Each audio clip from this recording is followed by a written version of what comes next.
your live stream.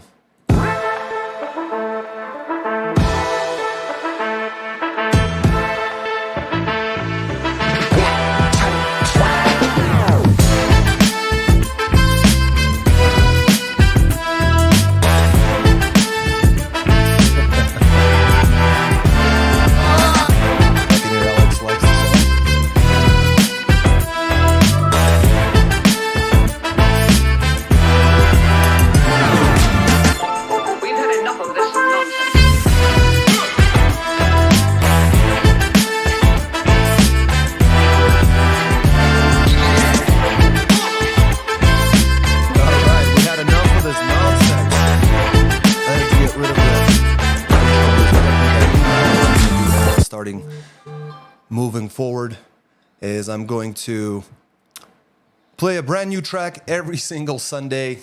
We'll make it kind of a fun show. That's the whole goal. So that one is called The Hustle by Burgundy. So shout out to Burgundy, making a really cool track.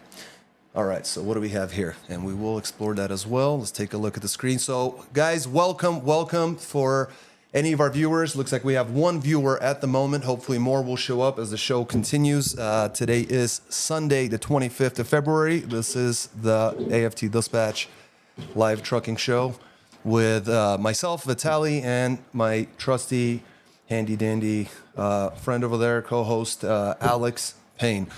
And today we're going to be doing a live trucking show as we always do. We're going to be discussing, different parts of trucking, answering questions, having you guys call in and answer some of those questions that might be on your mind. Maybe you haven't been able to find, content information where we can discuss these things in today's. Let me see if I can switch things up. So guys, if I make mistakes, if I know we had some constructive criticism on last videos, and like I mentioned in one of the videos that I did recently, it's my first time. It's really rough, so I think we're doing all right. We're going to improve every time. We're going to find new ways and new things that we can do. Like for example, I should probably adjust the camera because it's crooked. So basic things. I'm pushing buttons. Let's take a look here. All right, I think that's pretty good. So we'll just call it good right there. Alex, how's it going? Can you hear me all right? Yep, pretty good. Oh, I can't hear you. Look at that. How about now? Hello. Test. There we go. See, this is the importance of testing before going live. So awesome. Very cool. Now we can hear you. Now everybody else can hear you. Guys, this is a live trucking calling show. Something that we wanted to develop some time ago, as I mentioned in last week's show, and it's here to help answer some questions. Alex has prepared some topics that he wanted to discuss. I have done the same myself. Quite some spicy ones, if I may add. Say that again?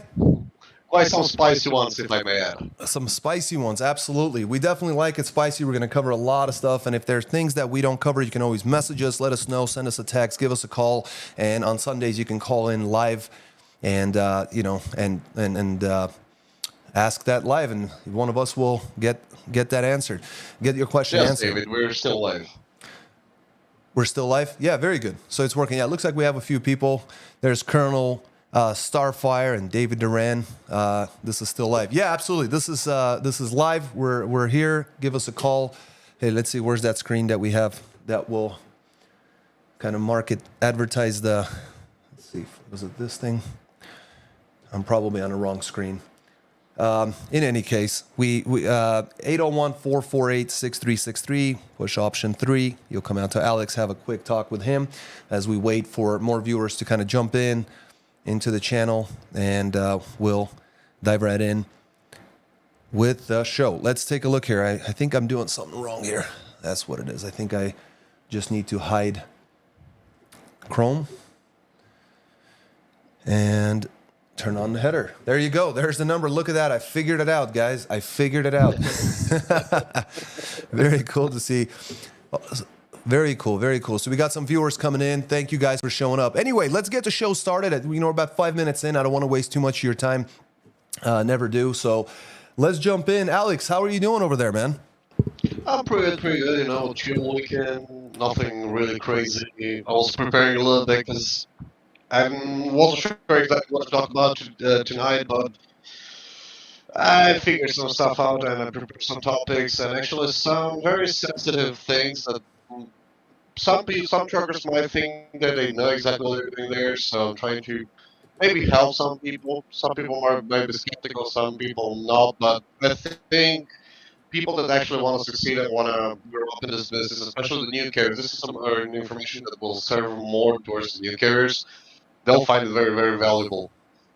Absolutely. That's part of it. Definitely a big part of what we do is we really like to walk our new guys through so that the less mistakes that you make, the more you increase your chances of success and doing well. So and then generally, Exactly. the most mistakes are made at the beginning. So if we can help you out there, we'll definitely do so. Very cool. I'm definitely looking forward to hearing some of the stuff that Alex got because he's dispatched in the past and he's talked with you guys. In fact, last week he had the opportunity for a little over a week, I believe, to dispatch some of our customers as one of our dispatchers went on vacation, and he got a taste of the old world of how things were back in the day because he stopped dispatching a little while ago. And Look like how the Joe market has was changed. asking here. He's looking for some advice to buy a truck. What would be his best options? What do you think about that? I can't see the question. Oh, there it is. To buy a truck, and what's the best option there? Okay, and then there's Ed with another question, or ED with another question We'll there. take them one at a time. Okay, yeah, definitely. So, Joe, when it comes to trucks, honestly, your biggest cost is always going to be your fuel expense. So look for something that's going to be fuel efficient. And it also depends on if you're looking at new or used, right? So you want to work. It may seem so. I personally, and I'm going to get a lot of haters for this, but I really like Freightliners. Now, the reason I like Freightliners because every mechanic and their grandma can fix them.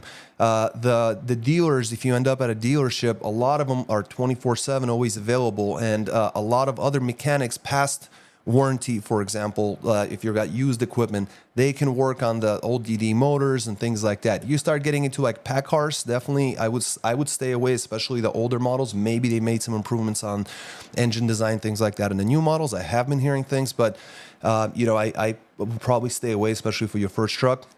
As far as brands, the major brands are going to be your best bet. You got to just go and try them out. There was a time we really liked Peterbilt's, but the interior didn't work for us, so we ended up going with something else. So it really just depends on what you're looking to get. I would definitely try to get as low mileage as possible. On the other hand, we've made the mistake with our very first truck to buy one that actually we didn't know this until later, that it was ran in the oil fields carrying water. Those who know about the oil fields and water, it's very, very heavy loads and often off-road. Beat the truck up really badly, took all the life out of it, hence the owner was trying to get rid of it. So make sure you have it looked over. Make sure you have the maintenance records. Take your, all the fluids for like samples to, let's say, CAT or another facility. Have them run all the experiments on it. Let you know about the oil and let you know about the gear fluids and things like that. And just look it over real good. But yeah, it's still case by case, especially if you're buying used. So hopefully that kind of helps you out. But get something that's definitely fuel efficient because you're gonna think, you're gonna be very grateful for that. Yeah, Alex, this is like Ad also asked us. I have a new authority. How hard it is for you to dispatch new authority, especially when a lot of brokers will not mess with you. That's an Alex question Well, right the there. problem is, yeah, the thing is with this, depends on how new we're talking. If we're talking pre 30 days, there's close to no chance. Maybe the thing is there's this thing. There are 3 brokers right now that work with people pre 30 days. Or even after 30 days, somewhere in between. There are TQLC, Shrubs, and Coyote. These are the 3 main ones, maybe some small ones in between. But usually these 3 are the ones that can keep you rolling. The problem is this, with Coyote, they're very, very picky. They usually accept pre 30 days only if your MC was active in the past. For C Shrubs, they have a lot of extra steps, and they verify a lot of things, even somewhere up to 2 weeks. Bad echo coming through. You might have your Vital, you might have your sound on your side for me. People can't hear you? No, they can. They hear me twice. Oh, so that thank you for letting us know. So I didn't know that. That means that our audio is set up incorrectly. That's what happens. All right. So our audio is actually incorrect. Yeah, Thank you for letting us know. Let me change saying, that. 3 months Basic three months. It's pretty hard. Pre 30 days is close to impossible. After that, let's say after 3 months, things are starting to get better. More people are starting to book you, and we can definitely, for example, we are on our pace. We can say that yeah, we can definitely dispatch you after 3 months. Pre 3 months, between 1 and 3 months, yes, we can. Good, nobody can. Because simply, it's not that we cannot do a good job or other dispatcher cannot do a good job or anyone. The problem is that the brokers simply don't want to give you freight. How's the audio now, guys? Can you tell me if you're still hearing Alex twice? Was it duplicating? Bad echo coming through, he said.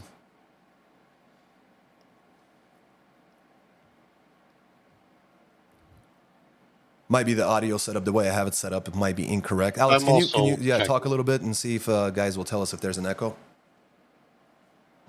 I'm also checking. Okay, it's good now. Awesome. Adam, thank you very much, man. This is what we need. Really appreciate it, guys. Thank you so much. And thank you for everyone in the chat right now. Thank you for the viewers. Yeah, so like Alex said, absolutely. We actually had this discussion with the guys in management, talking about what the dispatchers are hitting and exactly what Alex said. There's a handful of brokers, and we've kept lists of brokers that we work with that will work with new carriers, okay? That list is just, it's just shrinking every single day. It's dwindling. There's barely no one out there. Thank you very much, Manuel. Really appreciate that. Thank you, Nathan. Yeah, so now we know the audio on that end. So he just switches, so now we're good. In any case, you really want to take your first 30 days once you get your MC and it's propagated through all the systems so that whenever someone needs to check it, they can see that it's active. You're good to go. Get all your permits. If you guys need information on how to get those permits, there's a couple of things. You can either get in touch with us. We'll send them to you, a little email that'll walk you through getting those permits, or you can pay a company out there and they'll do it for you. Just make sure you don't pay too much. All those forms are free. The permit's mainly free. Just, you pay for stickers, things like that. So if you want to do it yourself, we can help you out with that or pay somebody to do it. But get all of your permits. Do not limit yourself in the market when you're a new company with everything going against you and almost no brokers that are willing to work with you. So you want to make sure to improve that.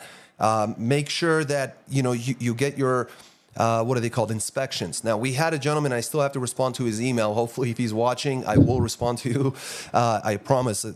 However, what he did, and this happens once in a while, especially with the new carriers, he sent me a DOT inspection, but it wasn't a DOT inspection because you could see on it that it was from Love's and some other brands were stuck on there, which tells me that that's not from the DOT. That's just an annual inspection that you should do, so that you know where your equipment, how you're doing, what needs to be taken care of, and you should do this probably more frequently than that anyway. However, you want to get your DOT inspections. He was asking me, hey, there's no phone number, there's no fax number, there's no email on here to submit this to, because I've mentioned that you guys should be submitting it to the DOT, and the reason that it's not there is because it's not a DOT inspection. You still want to get those, and those will have a fax number and an email that you can send it over to. So hopefully that answers, and then I will respond to his email as well. But take care of the things that you need to do to improve your chances to be in the market. You can get some brokers, it's harder now than ever before, but you can get them to make exceptions.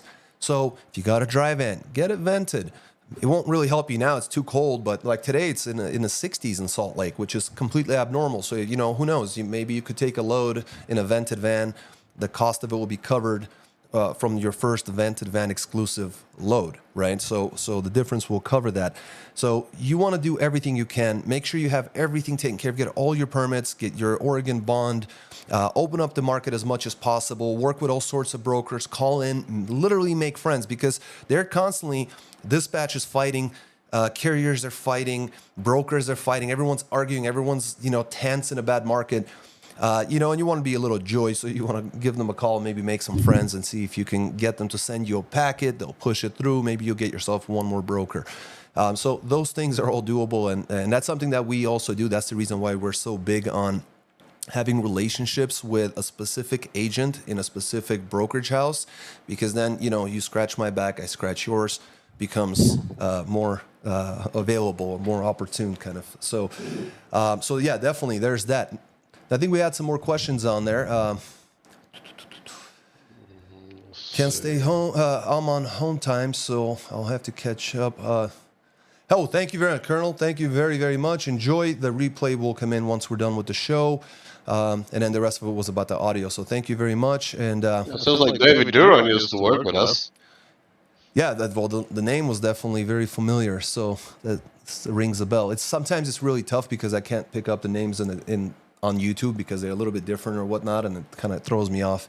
But yeah, awesome. Thank you very much for coming to the show. Alex had some things that he wanted to cover. It was like really itching because he really wanted to, after spending 7 to 10 days on dispatch floor, and he decided that he had some. Well, this thoughts is he a wanted to little bit share. of information that I gathered. Let's say a quarter from the dispatch side, and the other 75% of it from talking with a lot of carriers that called in and wanted to work with us, and we exchanged a lot of discussions. Because this is the advantage that I have, and I consider myself lucky, is that talking every day with truckers all the time, and all, I get to know a lot of the struggles that truckers have, especially new authorities. So I'm gonna go to two specific topics. The first one, maybe some of you will know and you'll find it a little bit boring, but trust me, not everybody knows, and it might help a lot of people. So I wanted to talk as basically I wanted to cover a little bit of this topic that everybody's talking every day is operating costs and what is my net and My stuff like that. favorite topic.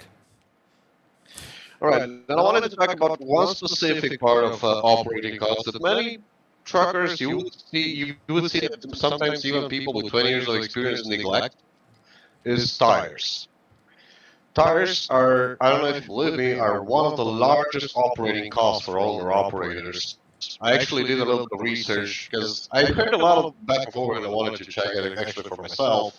And according to ATRI, American Transportation Research Institute, the cost of the tires at the moment rolls somewhere around between 7 and 8 cents a mile. Vitaly, I'm echoing again. I didn't change anything. That might be just the quality of your audio coming through the headset because yours definitely sounds very robotic. Could be a little bit. I think it might be that because we've switched it. It's no longer the case. The thing is, you hear me through your headphones or through your speakers? Through my headphones. Well, that's weird. I'm not running anything to speakers. That's actually really weird. Mm-hmm. I'll check it after. All right. So, and why is that very important to check your tires all the time and drive in a safe manner? Well, properly to affect that 7 8 cents a mile. Because that is an average case, of course, because it was made through multiple trucks and multiple studies. The thing is, if you drive, let's say, in a more aggressive manner, you take steep curves, so on, you can do a lot of stuff to affect that thing. That cost can go even up to 10 to 15 cents a mile, which is a lot. We're talking about almost equal to the cost of fuel, which is quite a lot. So how we can do to avoid this, and what can happen if we don't? So basically, the first thing that happen if we don't, it might happen that your tires will break down on the road, and that's the last thing you need. Especially flatbed. Yeah, it's probably my really get room. beat It's up. probably my room. I'm streaming from home, so probably that's why. Mm-hmm. Yeah, right. I'll try to upgrade these days. Is also Streamlabs is not doing a good job for me, so I'll try to figure something out till next week. So, what do they say? Progress, not perfection, fellas. We're gonna make mistakes. I promise we will. I'm the best at making mistakes. Oh yeah, I can agree with that. Oh, see. So, yeah, as I was saying, the last thing you need in your business, especially if you're a new carrier, um, if your tires, let's say you have one or two tires that go really bad and you have to stop on the road, you all know that the roadside service it's at least $1,000. That will ruin at least one of your weeks. Not to mention is $1,000 to come to you and to service you, plus the cost of the net cost of the tires, which will go even higher. Not to mention that will waste a good amount of hours of your hours of service that will ruin your day even more. delay or maybe your appointment if you're on a load, and so on go on. So it can be really, really bad. So how can you avoid this? 100% you cannot. But because you still need tires, you're still gonna need to check. But you can do something to decrease that cost. And of course, number one will be driving a little bit more safely, maybe not running with 75 miles an hour, guys. And I've seen many, many examples. Not saying that is bad, I'm saying that not all the time you can. And more you're gonna do of that, more your tires will wear and eventually will need to be replaced. Another thing that many people skip, and I've actually had a couple of talks with one of my guys that was changing tires very, very frequently, still one of our clients, is tire pressure. Check your tire pressure all the time. Don't inflate them too hard, but don't let them too low either. You need to check them properly, inflate them properly. Otherwise, I've seen cases. Manual tires are so. Oh yeah, they're properly. That's why I was talking manual because they're such a headache, and many people don't know that. Yeah, a lot of truckers So will, like jackknifing, stuff like that. They'll pop, especially like heavier loads on flatbeds backing in, stuff like that. It's just a lot of, they just go through a lot of tires. And then the inflation, that's one person I wanted to talk about is, one person I wanted to bring on actually is Kevin, because Kevin has like he checks his tires. He's constantly on top of it. Or Brian is a really good example as well. One of our carrier customers. He's constantly checking. He's got all the right equipment and this and that. And what's interesting is that over the lifespan of the tires, you actually increase it considerably by maintaining tires and making sure that more often than not you have the right tire pressure. Taking care of your tires. I wouldn't have never thought, but considering that the cost of replacement is, we got 18 wheels, guys. It's a lot of money. So, absolutely, yeah, good yeah, points. Very good and points. being into that topic, I want to say also this. Other than the tires, of course, you'll have other repairs. Maybe you have a transmission to be switched, or an engine, or there are a lot of stuff that can happen. Sure. So I will give you an example with some random numbers that can happen. Let's say you grow 6,500 this week, and your cost of operating usually are divided in a couple of factors. You have your insurance, factoring services, plus other services. For example, a dispatcher, maybe an accounting, if you get yourself an accounting or still go on. Fuel, which we cannot avoid. And then there's maintenance and repairs. Okay, how do we handle all these three? So, insurance and factoring and other services, those are fixed costs. Whatever you do, you're still going to have them. They're more or less the same every single week, every single month. Maybe after a year, some of them will go down, especially insurance, or it goes down and then it goes up and it goes down again, like they usually do. Fuel is pretty much fixed. It depends on how many miles you make. There's a little bit of the job of the dispatcher to get you a good gross, but also a good average per mile. So you don't make 9K a month, but you spend 5K on fuel. This is a bit exaggerated, but you know what I'm trying to say. And then there is repairs and maintenance. And many people take in consideration the price of the maintenance, like the usual maintenance. They know more or less how much maintenance their costs they have, but they never think about repairs. And let's say I'll give you an example. Let's say you made 6,500 this week. Your cost of operating, like Exactly. insurance and stuff, uh, let's say they get you with the fuel somewhere around 2,200, 2,300, maybe even 2,500. And basically, you remain with 4K in hand. That's incorrect. I mean, plus you have other small expenses, that's another story. But we're talking about a bigger picture now. What most of successful carriers do, especially one truck carrier or two or three truck carriers, daily pre-trip is yes, exactly, very imperative. Yeah, and like what Very Manuel correct, said, Brian. getting alignment, make sure, $250 for alignment, but it'll save you thousands. And he's absolutely right. Yeah, Absolutely. and many, as I was saying, many owner operators that have one, two, or three trucks, small carriers that are actually succeeding in this business and they're doing very, very well. what they do is for every gross, let's say, as I said, 65 gross, you have around 2,500 in cost of insurance and everything per week. They remove with 4K. Somewhere in between 4 to even sometimes even 1,000 if you have a very good week, you put it on the side and you don't touch that money. Because when that ugly and dark and black day that will come, that your transmission will break down, that only transmission is 6K without talking about paying the mechanic to do all the job, we're talking about a lot of money. And if you don't put that money on the side, I mean, maybe you put it on the side, but you spend it on a nice Dodge Ram or the new SUV that came on the market, maybe when you get a transmission breakdown, your whole company is going to break down. Yeah. Yeah, very good points. Actually, you're really giving me a fantastic segue into what I wanted to kind of show you guys that I think will be helpful. We made a video about this in the past, but I think it's going to be more important on the live to actually show you how the numbers are. Alex is 100% correct. A couple of things I would say that, definitely factoring and fuel are not fixed costs, because if you don't drive, then you don't burn any fuel. And if you don't have any invoices to factor, then you have no. So it's definitely a variable cost. But you make a very, very good point here. Let's jump in on this really quick, and hopefully the guys will be able to see it. Let's see, how do we do this? We add this, we get rid of that.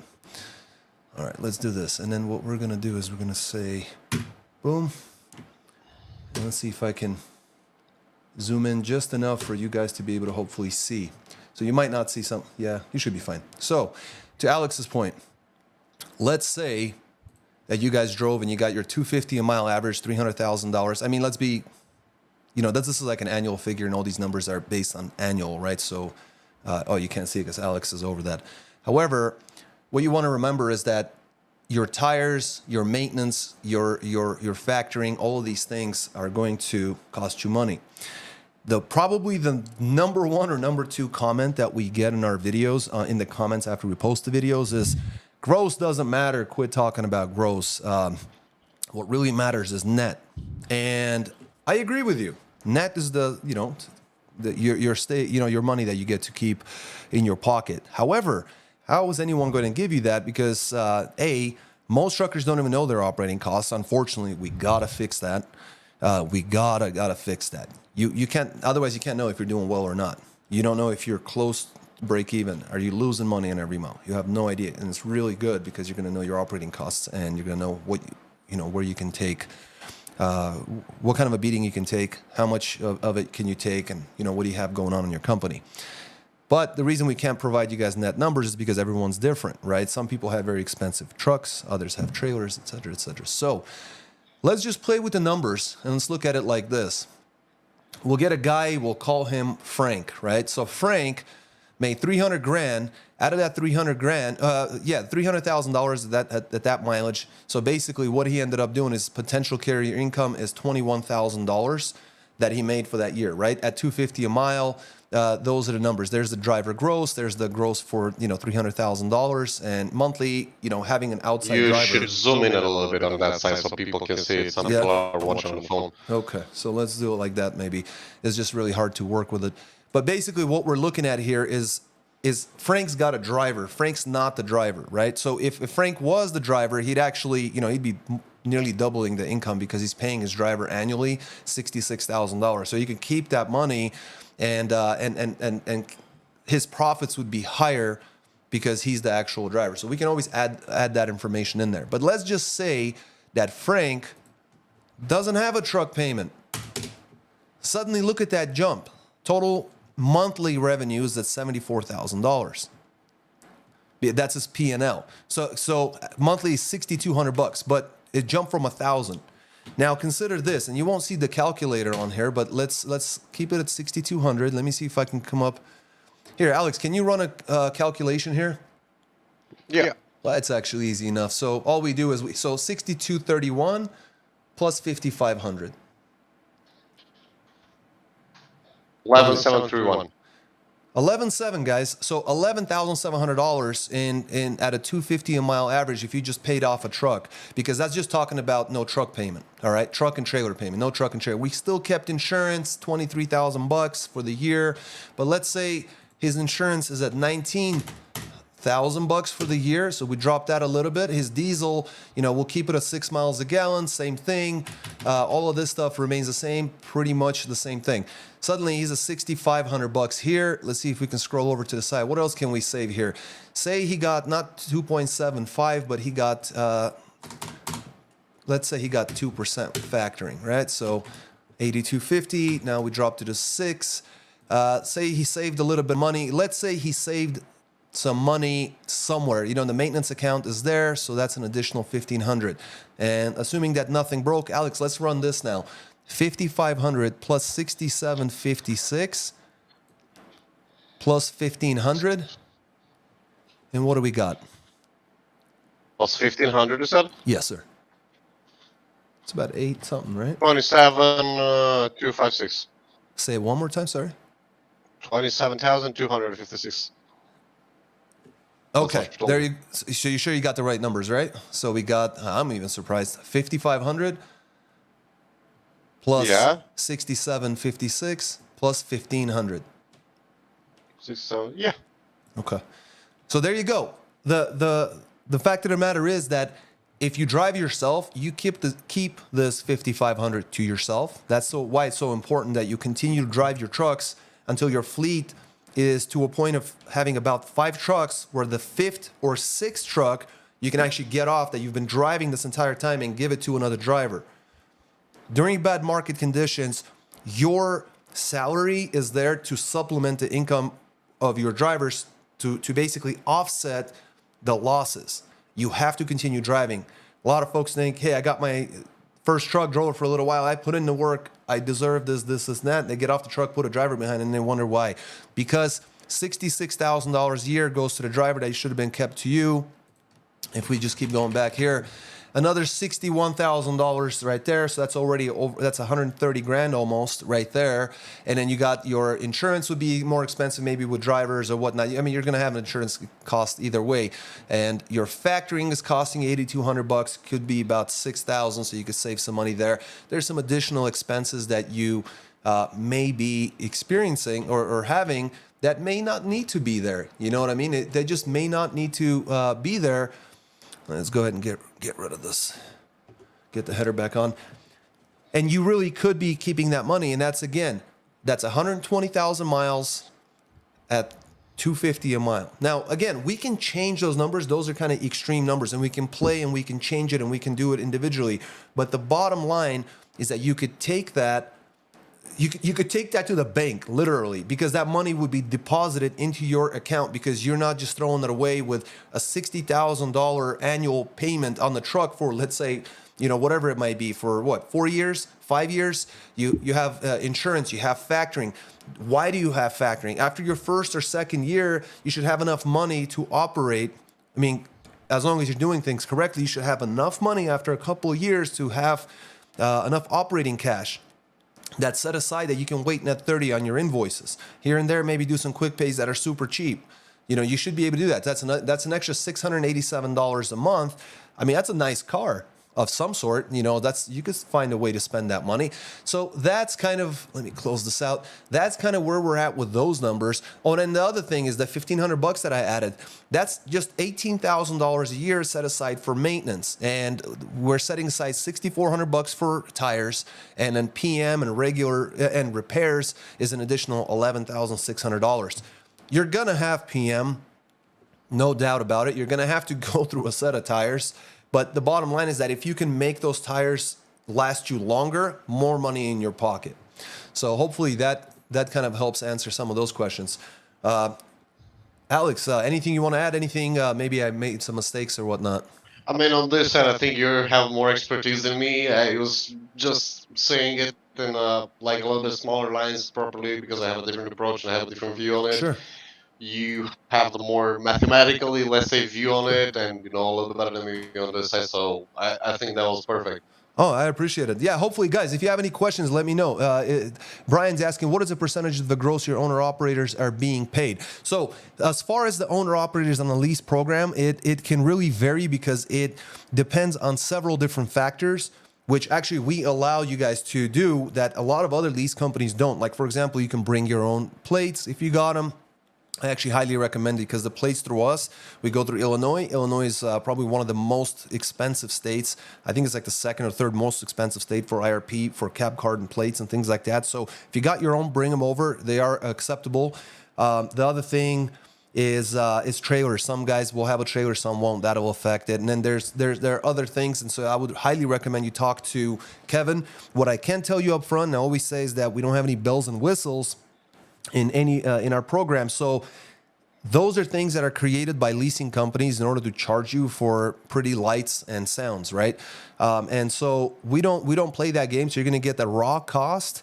The rest is to your pocket. So it's actually quite fair. So I would definitely recommend what you do is you call Kevin 801-448-6363, and then it's extension. You hit 1 and then 2, and that'll go to Kevin. So yeah, he had the same question Well, twice. sir, half of his question because we cannot properly, as you said, we cannot properly answer the full question just because it can vary a lot. To sum it, long story short, basically it goes 87% to the owner-operator plus the deductions. Those deductions are the variable part that Vitaly was talking about. The 80%, the 87%, sorry, that's fixed one. So you get 87% of the freight plus the deductions. And the deductions can vary, as I said. Plates, if you have them, it doesn't cost anymore. The only fixed cost in those deductions, of course, will be the insurance and base stuff. But you'll talk everything with Kevin, as Vitaly said, and he'll give you much more information and at a much higher level. Absolutely. Let me see if I can get this. Yeah, Kevin will be your best option. He knows the stuff. He's one of our drivers also. He's not one of our drivers, but he definitely enjoys driving. So that's one of the things that we'll do. He's one of everything. He's one of everything. Yeah, he's the guy you call and he picks up the phone at 4 o'clock in the morning and gives you for your lumpers, gives you an express code or something, then goes right back to sleep, sleeps another couple hours, and goes to the gym. That is Kevin. Guys, he fixes the trucks. Yeah, he fixes the trucks and changes the tires and does the PMs and still has a ton of energy at the end of the day. That guy's a monster. In any case, and one of these days we'll have to get him on a call here. Something I wanted to kind of discuss is off of our blog. Oh yeah, I got a message saying that a lot of echo from when Alex talks. So there's got to be some sort of a mix-up on the audio end somewhere there. I'll dig through my web. Yeah, we'll dig through it. Let's see. Maybe it's that. Maybe it's something else. It's a fairly complicated setup for audio. Sounds good. Just let me know. What I wanted to talk with you guys is this AI-generated gentleman here. So I wonder if there's a way I can maybe get rid of some of these. Anyway, we'll bring Alex back on when he's ready. Do truck drivers make good money in 2024? This is such a highly searched topic everybody wants to know. And here's the thing, guys, some numbers for you. Oh yeah, look at that spreadsheet that we were just looking at. BLS says that, and I really, here, let's zoom in because I really want you guys to be able to actually see what we're talking about.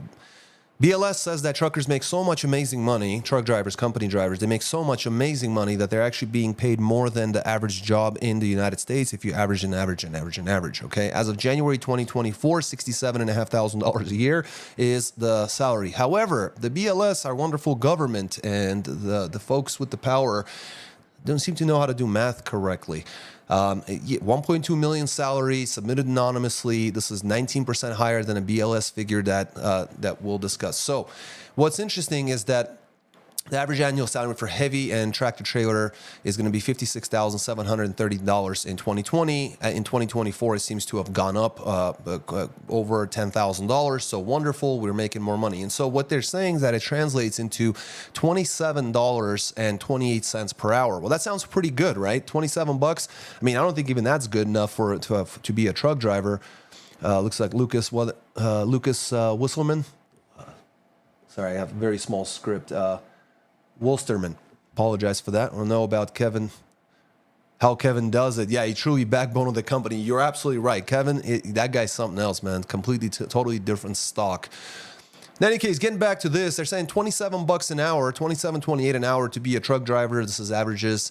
And this is higher than the median annual wage for all occupations, which was just, under 42,000 bucks, which is, what is that? We'll have to take a look at the numbers. But nonetheless, 56 grand here. Now it's 67,000, and that's, under the 2020 numbers. So truckers are making money hand over fist. We're just all becoming rich and wealthy. However, I couldn't leave it alone, because is that really true though? So what we did is some simple math. Obviously, if you're an owner operator, you can count based on mileage and rates that you're getting. And I would highly recommend you guys read this thing, because we're talking about C Corps, S Corps, being LLCs, 1099 classification, all this other stuff. But what I want to get to you guys is that the BLS did this based on a 40-hour work week, all right, making it 27, 28. I double checked these numbers, and actually what it is 1558. So what that tells me is that for many states out there that have a $15 minimum wage, truckers are making about 58 cents more than minimum wage, putting their life on the line every single day and going nuts out there without their friends, family, and all their loved ones for an additional 58 cents an hour. And the reason for that is because they have a 70-hour work week. All right. Now, the average base salary also, for example, in New York was 82 grand, but in Mississippi, it's $53,000. All right. So you also can't make that. So when you're looking at these averages, it's crazy. And you also have to look at the number of hours that were actually worked. So let's see if maybe Alex is on here or not. Let's see if we can bring him back on. Maybe he's in the background and we don't even know it. Maybe not. All right. Hey, yes, sir. That's awesome. You have a really cool name. How do I call in? This is how you call in. 801-448-6363. Hit option 3. That'll go to Alex. He'll get some basic information from you. We'll get you live into the call. Guys, as far as this thing, truckers are not making money hand over fist. Owner-operators are struggling. This downturn has been worse than we've had it in a very, very long time. We had an upswing for about a year and a half. Our downswing has been over 2 years. We're breaking records here. Truckers are waiting for it to let up. Like, when is this going to actually end? We're not making any money. So for those who are not truckers in the industry, you guys, there's a ton of money to be made, sure, but you have to really go with the markets. Those of you guys who've entered the industry when the market was just booming and then just bust, you have the very expensive truck payments, you have the very expensive trailer payments, very high interest rates, very high insurance rates, things like that. You're going to really, really struggle. Something else, let's see, Alex, are you there? Can you message me? Okay, let's see. So I don't know if he's there or not. So if we get Alex, we'll bring him right back onto our screen. So let's kind of continue discussing, guys. There was a few articles I definitely wanted to cover with you guys. Let's check in here. I apologize. I'm kind of all over the place today, just because it's literally I'm still trying to figure out the software. Alex, if you can hear us, see us, would love to join us. Would love to have you here. For now, I'm going to go ahead and hide your part of the screen. Let's see. How do we do that? There we go. Go ahead and hide Alex, and then if he comes back, he comes back. Let me click away. All right, guys. Here's another thing. Rates are looking to go down. 85% chance of recession 2024. Is your trucking company ready? Now, what we talked about here is David Rosenberg. He has a completely different model. It's called the full model. It's a very different model of calculating how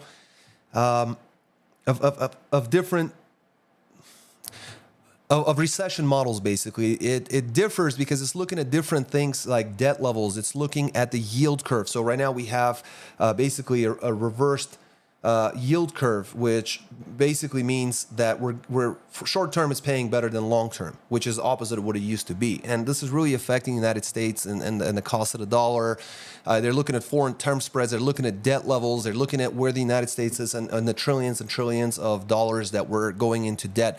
So based on his model, which doesn't have millions and millions of people following him, or everyone's got a model or different, there's different people out there, but he has been able to predict multiple market crashes, and he's been able to capitalize on those as well. And you can get more information on his website right there. Anyway, you can go here and click on his website, and it'll take you to this page. But you can read more about it. This article actually covers, what we're looking at with his model and why he says so. The bottom line is that he believes that there is an 85% chance that there's going to be a recession this year in 2024. So I just want to make sure you guys are aware. This basically means that As it says, oh, looks like we got a caller. Let's go ahead and jump in on this, and we'll definitely come back to this, and we'll also test it out. Hi, this is Vitaly. Can you hear me? Yes, I can hear you. Can All you hear right, me? sounds good. Yeah, I can hear you just fine. I guess the test will be to see if we have you on, if we actually have you on the line in the recording. Yeah, how are you? What's your name? Hey, yes, here, man. Yes, here. Fellow subscriber here. I've been following your channel for a couple of months right now. I really Super like cool. I really like the loads that you do. It kind of gives me an idea. Nice. I'm new to the industry. I've had my CDL for a little bit over a year right now, Mm-hmm. and it's in my plans maybe by the end of the year and around this time next year to have my own authority. Cool. And my question was, is there a way to age my authority? I already have the company, the LLC opened up. Mhm. All that I just need to follow through with my filing for the NC. So I just wanted to know, is there a way for me to age that while I'm still waiting for that year right now? I'm trying to understand. To age your MC authority, is your MC active currently? No, it's not active. I have not started that yet, but I just wanted to know, is there a way for me to, if I go ahead and open that right now and let it age for 1 year, Mhm. I know you do have to pay some insurance. So I just want to see, is that something possible? Do people do that? Yeah, you can age your MC as long as you have. So most insurance companies require a VIN number in order for you to activate your MC authority. Once insurance is filed, I believe it's called an MCS 90. I might be wrong, but I think the filing is called an MCS 90. Only your insurance company can file that. Or there's differences like if you're self-insured and stuff, but 99% of us aren't. So, but the thing about it is that if you can get your insurance activated, even with federal minimums of general liability at a $750,000, the very, very basics to have the smallest possible bill, that will begin to age your MC authority. That will actually get you from the not authorized state to authorized state. So you will have that available to you, if that makes sense. Maybe I'm not understanding because. You want to age your MC authority, but you also want to make sure you have references. Because if you age your MC authority, you have a year under your belt, everything is beautiful, it will certainly have a lot of benefit, a huge amount of benefit. Okay. But even with companies, with zero, what's going to happen is that you start trying to book loads and they cannot verify any past loads and you don't have any references. So you're going to hit that stumbling block. So you don't want to wait too long. Okay. Would you say probably 3 months or maybe 6 months? 90 days. I'm still a company driver, but I'm looking into purchase a truck by the end of the year. And then once I have that, then I wanted to just start with an age. I know it's difficult once you have your fresh new MC number. I know Very difficult. it's gonna Yes. be hard to book loads with a new authority. No, you're absolutely right, Lester. The thing is, you're going to have problems booking. Your first year is the most difficult one. There's an article I actually posted. It might really benefit you. It's a long one. It's a long read, but I kind of wrote it from my heart, if you will, because I see people running into the same thing over and over again, and I keep running into people saying the same thing over and over again when they're brand new, like the same problems that they run into. And the truth of the matter is that if you keep your operating costs lower, you're going to make money. However, your first year is going to be your most expensive year. So if you can help yourself by having an aged MC for 90 days, great. That's going to help you. If you, once you're like, write out the, sorry, I'm just getting messages here. Okay, so let me actually get Alex back in here, and then that way I can kind of focus a little bit more. There he is. All right, there's the man of the hour. Very cool. So what we want to be able to do is you want to be able to find yourself good insurance, right? So you want to make sure to, and there are some tricks to that as well. Like, for example, you're probably going to be the only insurance that's probably going to insure you is going to be Progressive, most likely. They're going to be very expensive. They know this. Now, recently, there's been more insurance companies popping up that have been opening themselves up to that new entrant market. And so you're going to be able to get some, possibly some quotes there. But for example, if your MCS 150 or your safer profile has, like a lot of truckers, what they'll do is they'll fill out all of the different types of commodities that they think they're going to be running. And the insurance company actually utilizes that information as part of the premium that they're going to be charging you. So then what's going to happen is you're going to have this through the roof insurance premium. But if you go and remove those things off of your MCS 150 and just put general freight, or if you got a reefer, maybe general freight or dry goods and refrigerated freight, things like that, the initial cost that they're going to quote you is going to be lower. However, if you do that initially and they give you the quote and then you go change it, it won't fix your price because you're already priced in that market with a quote. So, and nobody tells you, like Progressive doesn't tell you that part. There's a company called Lloyd's of London. It's a large insurance, and you want to avoid that because most brokers will not accept policies from that company. So you don't want to throw money away. There is certain insurance going through OIDA. We talked a lot about a lot of them in the past. Like they do a lot of good things, but unfortunately, the insurance company that they work with, the underwriting, once the broker starts seeing OIDA insurance, you're going to have a lot of problems there. So you're going to be limited. So you really want to do everything you can. Like your first year, run like crazy. You want to run like crazy, spend a lot of time on the road. Even though it's going to be your least profitable, and it's like, I'm putting in all this work and I'm not seeing any money. Like, I don't want to keep doing this for 2 years, 3 years, 4 years. Unfortunately, that's probably what's going to happen. Looks like Alex disappeared there on us.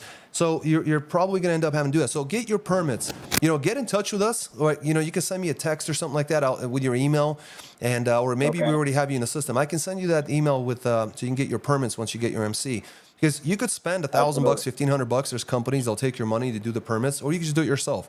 But once you do it, believe me, there's a lot of truckers out there, or carriers, who they're just like, no, I'm not getting those permits. I don't want to do that. And they just cut out the whole state, or they cut out the whole region. But what if you have it? You know what I mean? So, Absolutely. So that's the thing. And then especially some of these states, like for example, like you get a New York HUD permit. Why not? It costs you $150 to have them mail it out to you. The filings don't cost anything. You get a sticker that's good for 3 years.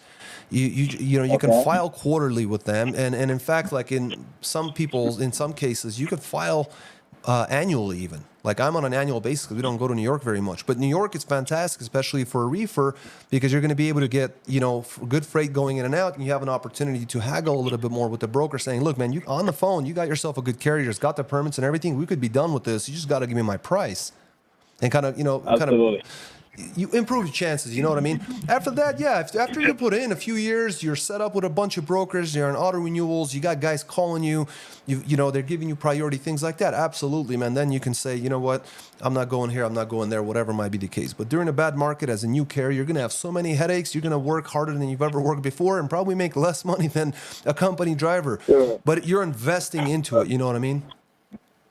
Absolutely. Okay. And I have a bonus question if you have some time. So I've been doing flatbed, and that's what I'll most likely do once I get my own authority. Is there any resources, any channels, any to learn more about that industry in depth that would you recommend for flatbed drivers? So your best resource is going to be to talk with flatbed drivers. Actually talk with those guys, maybe go to a dealership, go talk to the guys that have been around, for a good while, maybe buy them some lunch, buy some coffee. If you can get a couple hours from at a coffee shop, kind of off on a tangent, I'll tell you this. When I got into the trucking industry, I used to go to this one coffee shop here in Salt Lake. I knew everyone there. Everyone knew me there. I would just work out of that place. And there were some guys out there who were we're talking 50 years in trucking, and they did flatbed, they did oversized, overweight, they did all the construction for the state of Utah. They moved in highway, interstate beams and major work. And the guy, I hope he's doing well. His name is Mike. He helped me so much, and there were some other guys, and it was there's no money that I could put on the type of things that he helped me, that made me money, that saved me money, that got me out of trouble. And just a matter of buying a guy a coffee, and they love to share this information, especially in the chill environment. You don't want to overstay your welcome with them, but at the same time, they'll definitely be helpful because flatbed is a specialized thing. I mean, you want to make sure with flatbed that if you can get yourself a 53-foot flatbed, it's going to be way better. Or 51-foot flatbed, yes. Be ready to do a lot of tarping. Do not expect brokers to break down your costs and give you extra money for tarping. It's all in. You got to keep that in mind. Get yourself a headache rack. Make even if you're not going to carry some of that, you never know. You want to do that. Make sure you have all your auxiliary stuff. Your binder straps and chains, and basically all sorts of stuff that you need to do. And be sure that that you really want to do that, because that tarp, in the summer is a very different tarp in the winter. Somewhere in North Dakota or something like that. Be aware of that, and be ready to blow a lot of tires, like what Alex talked about earlier in the talk. You're gonna go through way more tires. You're gonna go through a lot your first year. Also, generally during market swings, what we've traditionally seen is that the flatbed market generally does not swing with the vans and reefers. So when we a couple of years ago when we had that crazy market, flatbeds kind of stayed where they were. They just had a slight increase. And with all the construction, all the new home starts and everything that's going on, we really never saw a major thing with that.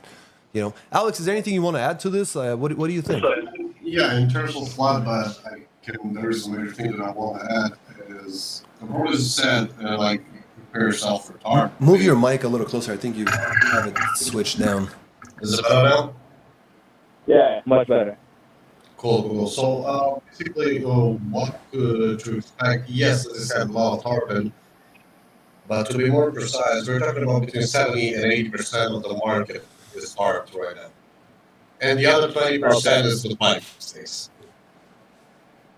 Okay. So most of those will need either pipe stays or tarps. Yeah. Like a flatbed that doesn't have neither of those, they have very, very steep as opposed to city. Okay. Well, I appreciate it, guys. Thank you for the input. Thank you for calling. Absolutely. I'm sure you guys have other people that wanted to call in, but would love to have them. There's not a problem. And if you have further questions, absolutely. All right. Thank you. You got it. Thanks a lot, man. Thank you. All right. Bye. Yep.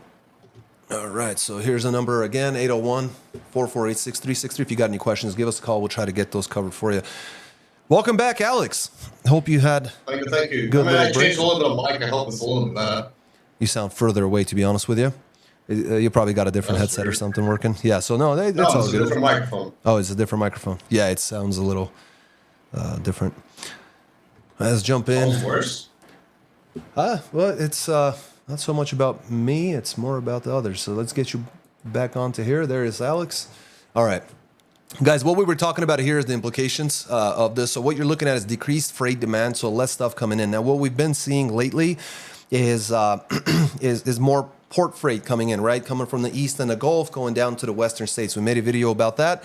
That was our last video. So again, that changes things a little bit. But there is decreased demand, generally speaking, when compared to COVID years and when money was coming in. Increased competition. We still have that problem. We still have an overcapacity issue with way too many trucks. Access to credit. Obviously, you're still going to have access to credit. However, it's going to become more expensive as baseline rates increase with the federal government and no rate cuts that they've promised. Although they did promise that's probably starting March or April, we're going to see our first set of rate cuts of about, I don't know, whatever it might be, 1/4 or 1/2 point. And fuel prices, who knows? Everyone's at war. And everyone needs diesel. So just keep that in mind that this might actually fit in with the full model by David Rosenberg. And that's something that you can kind of read more about. To kind of prepare yourself for whatever pricing issues we might have. Let's see, where are we at here? Alex, I know you had a couple other things you wanted to discuss as well. Yeah, I had another thing I wanted to discuss. That sounds so much better. Yeah, that sounds way better. Yeah, so let's say half of it you already kind of covered it, but I'll go through it a little bit again just to let's say bring a different perspective on it. But first of all, there is our guy MJ here that was asking you a question. I didn't notice. Hi, I have a question. How much does an IRP plates cost for new authorities? So the age of your authority doesn't matter. It has nothing to do with that. It's IRP is basically considered as a tax. It's going to be based on your state, and each state is going to have different rates. Like I said, so the most expensive is California. So hopefully you're not from California, and I really believe that the next most expensive is Illinois. Some states are going to be more, some states are going to be less. But it's for all jurisdictions in the United States. So it's going to depend on the value of the equipment, and it's going to depend on the state that you reside or where your business is actually incorporated in. So hopefully that helps. Yeah. Yeah, thanks, Alex. That helped a ton. I didn't know. No worries, no worries. So, as Vital was saying, there are many people that ask us, how about the net income? How much we are netting? How much your guys are netting? And this and that. Mm-hmm. I'll tell this, even though some of you will hate me for it. This is the spicy one that I was talking probably at the beginning. Yep. So take it like this: same gross. Let's put an imaginary number of 6K. That's pretty much the average right now, more or less. 10 different truckers can have 10 different net incomes on the same gross, with the same truck, with the same trailer, doing the same lanes. So they're doing exactly the same thing, and they have 10 different nets. One of you might make even 4K net. One of you might make only 1K net. One of you might make 3. And why is that? Well, let me give some examples that can affect that thing. Some of them are bigger, some of them are smaller. One of them we already talked about was tires. That can affect your cost of operating quite a lot, but not only. For example, one of you might drive differently. Maybe he works much better and he's much more efficient on his fuel efficiency. Another one maybe prepares a little bit better pre-trip when he departs from home for the road. And what that means, I've been studying a little bit through the truck stops and prices in truck stops for food, water, and all the other stuff. And people that need that on a day-to-day basis, that you think that those, if you use them in your truck, those are your expenses too, because basically those are money that you spend for staying alive, basically. The cost of living. And correctly, the cost of living. Mm-hmm. And I know a lot of people, a lot of truckers actually, sorry, that have a fridge in their truck, and that is always empty. Minimum, maybe they have water in it. Maybe. So let's break a little bit of, let's do a little bit of math. Pretty simple. I was talking with a guy that he does this every 2 weeks, every 2-3 weeks. Before he goes on the road, he goes to the Walmart or to some, to a store and buys food for the 2-3 weeks that stays on the road. He said he's not even looking at the price or something. He just takes what he wants to eat and even cooks some stuff and preserves them and so go on. So yeah, maybe there's a little bit of more manual work. But he said he's spending more or less somewhere around $200 for 3 weeks, which is not that bad. It's not super cheap, but it's not super expensive either. But he likes to eat a lot of stuff, so that's not. So let's say it's $200 for 3 weeks. Divided by 3, that's $66 a week. I can bet, and I'm not mistaken here, that this $66 you might waste it in 2 days in truck stop to eat. In a day, you'd waste it. No, in 2 days. Yeah, I know. I'm saying you could easily do that in a day. Some Even people. in a day, but let's say Yeah. in 2 days. Let's say you're saving a little bit. Yeah. So this is for 2 days. Mm-hmm.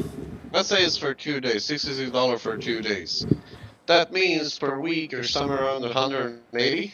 Mm-hmm. Let's say a good, like a low average. We're taking the lower note, not the higher note, because of course you can get yourself something really fancy and spend $100 in a day. That's another story.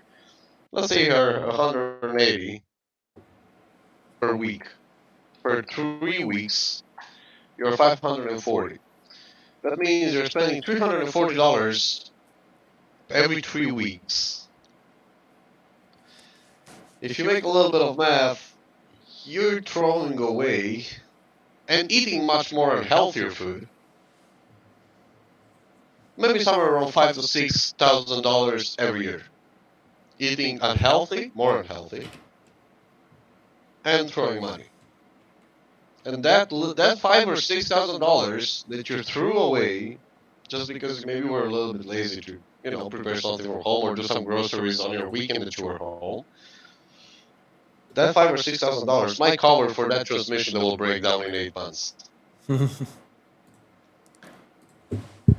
little $20, $30 that you saved one day and another day, that will cover for it. Yeah. Or maybe, I don't know, maybe you're a smoker, let's call it. It's not good, doesn't do good for your health. Don't smoke if you can. But maybe it covers that cost. Either way, it's money saved, it's not money spent. Yeah. And why I'm saying this, why I'm bringing such a little thing over it, because we're living in a bad market, guys. Like, let's take it seriously. We're living in a bad market. We cannot afford to be the princesses that have all the needs in the world, and I don't want to do this, and I want to do that, I don't want to. No, we cannot do that. And especially, let's say, okay, you're 15 years into the market, your MC is really old, you have your own connections. We're talking about a different scenario. Most of the people that I talk with, for example, have 3 to 6 months of authority, maybe 8, maybe a year. And they're one truck operator or 2 trucks, owner operators, small company. In a bad market, a lot of small companies go out of business. And if you want to make it a specialist in your career, there should be, and this is where you're going to hate me, there should be no such thing as, oh, I don't want to like to go in the mountains, or oh, I don't want to go to deliver to Aldi's because they're keeping me there for 4 hours, or oh, I'm too lazy to prepare for my 2-week trip. Yeah, cool. It's a free world, man. You can do whatever you want. But when you're bankrupt, you can all curse the system as much as you want because nothing will change. So it's up to you if you want to succeed or you want to be cool.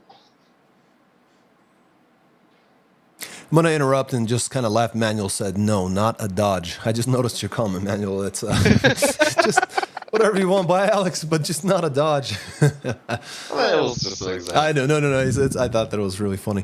No, absolutely. You make really good points. A lot of folks don't really notice where their money's going. Some of this money are not part of business expenses. Yeah, you have your, you have your government mandated amounts here and there, your per diems and whatnot. But that doesn't mean you have to, you have to spend that dollar amount. You know what I mean? And I've known people that cook from the truck, and I've known guys that, they use the time on the road to only eat salad. Well, there's a hell of a motivation. Well, an example that I was giving, because I don't know if you're aware, the example I was giving was probably Milagros, one of our oldest customers. Mm-hmm. He's doing fantastic money, guys. Like, we're not talking about a guy that barely makes it.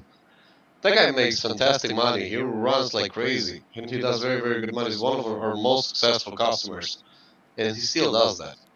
What do you think he does it? He's not dumb. No, he's actually very, very smart, and he's very hardworking. Absolutely. That's why he's is succeeding. awesome. Yeah.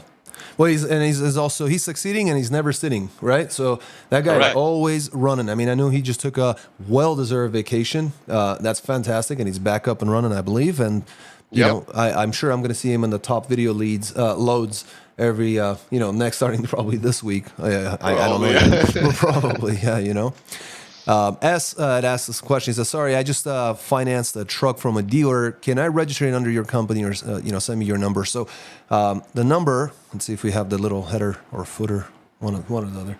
That's the number right there, 801-448-6363. You can get in touch with us. That would be basically Lease-on. You could bring your truck over, get under the MC, under our MC. We cover running your trucking company, basically. We, and as Alex discussed before, it's generally, he mentioned some numbers, 87%, but it can really vary. It can really just depend on what you're looking for, what kind of setup you're going to have, that kind of thing. But yeah, I would discuss it with Kevin, call that number, and then get in touch with Kevin. And with the leasing program, he'll go over everything. He'll get you some examples of what other drivers are making and stuff like that. And all the expenses, the breakdown on the statements, and then he can also get you some more information. The only thing that I can add here is make sure you have at least 3 years of CDL, because that's the minimum that our insurance accepts at the moment. Yeah. So yeah, I want to be in a clean MVR. You want to have a clean MVR. Yeah. They're really picky about those things. So absolutely, Gerardo Gomez, make America great. Absolutely, and I always want to say make trucking great again, right?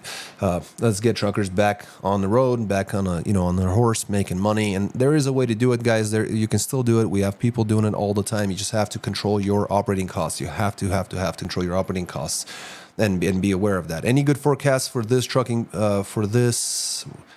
Alex, can you see what it says there? I have a little heart icon over the for words. this.